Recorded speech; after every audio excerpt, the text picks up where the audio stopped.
Hi hello friends, ಎಲ್ಲರಿಗೂ ನಮಸ್ಕಾರ. Welcome to our YouTube channel. ಇವತ್ತು ನಾನು ಬ್ರಾಕೊಲಿ ಉಪಯೋಗಿಸ್ಕೊಂಡು ರುಚಿಕರವಾದ ಸ್ನ್ಯಾಕ್ಸ್ ಹೇಗೆ ಮಾಡೋದು ಅಂತ ಹೇಳ್ಕೊಡ್ತಾ ಇದ್ದೀನಿ.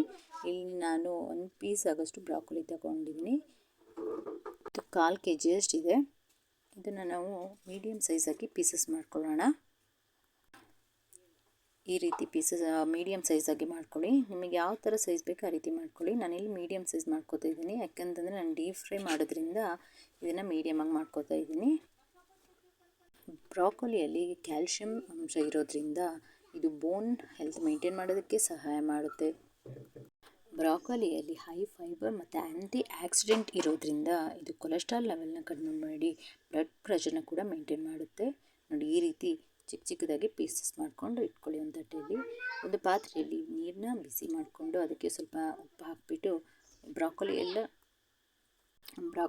ಅದರಲ್ಲಿ ಹಾಕಿಬಿಟ್ಟು ಒಂದು 2ರಿಂದ 3 ನಿಮಿಷ ಅದನ್ನು ನೀರಲ್ಲಿ ನೆನೆಯೋದಕ್ಕೆ ಬಿಡಿ. ನೋಡಿ, ಈ ರೀತಿ ಎಲ್ಲ ನೀರಲ್ಲಿ ಹಾಕಿಬಿಟ್ಟು ನೆನೆಯೋದಕ್ಕೆ ಬಿಡಿ.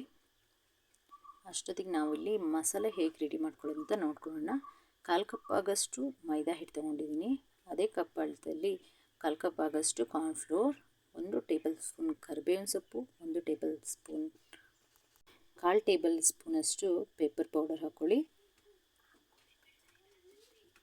ಒಂದು ಅರ್ಧ ಟೇಬಲ್ ಸ್ಪೂನಷ್ಟು ಜಿಂಜರ್ ಗಾರ್ಲಿಕ್ ಪೇಸ್ಟ್, ರುಚಿಗೆ ತಕ್ಕಷ್ಟು ಉಪ್ಪು, 1 ಟೇಬಲ್ ಸ್ಪೂನ್ ಆಗೋಷ್ಟು ಚಿಲ್ಲಿ ಪೌಡರ್, 1 ಟೇಬಲ್ ಸ್ಪೂನ್ ಆಗೋಷ್ಟು ಅಕ್ಕಿ ಹಿಟ್ಟು ಅಂದರೆ ರೈಸ್ ಫ್ಲೋರ್ ಹಾಕ್ಕೊಳ್ಳಿ. ಒಂದು 1/4 ಟೀ ಸ್ಪೂನ್ ಆಗೋಷ್ಟು ಗ್ರೀನ್ ಚಿಲ್ಲಿ ಸಾಸ್ ಹಾಕ್ಕೊಳ್ಳಿ. ಇದನ್ನೆಲ್ಲ ಹಾಕ್ಕೊಂಡು ಚೆನ್ನಾಗಿ ಅದನ್ನು ನೀರು ಹಾಕ್ಕೊಂಡು ಸ್ವಲ್ಪನೇ ಮಿಕ್ಸ್ ಮಾಡ್ಕೊತಾ ಹೋಗಿ. ತುಂಬ ಗಟ್ಟಿನೂ ಬೇಡ, ತುಂಬ ತೆಳ್ಳನೂ ಬೇಡ, ನಾರ್ಮಲಾಗಿ ಮಿಕ್ಸ್ ಮಾಡ್ಕೊಳ್ಳಿ. ಈ ರೀತಿ ಚೆನ್ನಾಗಿ ಕೈಯಿಂದ ಮಿಕ್ಸ್ ಮಾಡ್ಕೊಳ್ಳಿ. ನೋಡಿ, ಈ ರೀತಿ ಮಿಕ್ಸ್. ಇವಾಗ ಮಿಶ್ರಣ ರೆಡಿಯಾಗಿದೆ. ಇದನ್ನೇನು ಇಡೋದು ಬೇಡ, ಹಾಗೆ ತಕ್ಷಣಕ್ಕೆ ನಾವು ಮಾಡ್ಕೋಬೋದು. ಈ ರೀತಿ ರೆಡಿಯಾಗಿದೆ. ಇವಾಗ ಸ್ಟವ್ ಆನ್ ಮಾಡಿ ಒಂದು ಪಾತ್ರೆಯಲ್ಲಿ ಎಣ್ಣೆ ಕಾಯೋದಕ್ಕೆ ಇಟ್ಕೊಳ್ಳಿ. ಎಣ್ಣೆ ಬಿಸಿಯಾಗಿ ಆದಮೇಲೆ ನೋಡಿ, ಈ ರೀತಿ ಬ್ರಾಕೊಲಿನ ತಗೊಬಿಟ್ಟು ಒಂದೊಂದಾಗಿ ಡಿಪ್ ಮಾಡಿ ಎಣ್ಣೆಯಲ್ಲಿ ಬಿಡ್ತಾ ಬನ್ನಿ. ಫ್ಲೇಮ್ ಮಾತ್ರ ಮೀಡಿಯಮಲ್ಲೇ ಇಟ್ಕೊಳ್ಳಿ. ಫ್ಲೇಮ್ ಮಾತ್ರ ಮೀಡಿಯಮಲ್ಲೇ ಇರಬೇಕು, ಇಲ್ಲಾಂದರೆ ಸೀದೋಗಿಬಿಡುತ್ತೆ ಅದು. ನೋಡಿ, ಈ ರೀತಿ ಬಿಡ್ತಾ ಬನ್ನಿ. ಈ ರೀತಿ ಬೇಯ್ತಾ ಇದೆ. ಈ ರೀತಿ ಬೇಯ್ತಾ ಇರ್ಬೇಕು.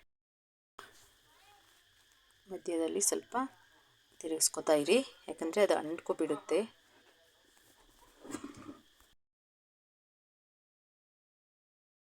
ಬೇಯೋದಕ್ಕೆ 5ರಿಂದ 10 ನಿಮಿಷ ಬೇಕಾಗುತ್ತೆ.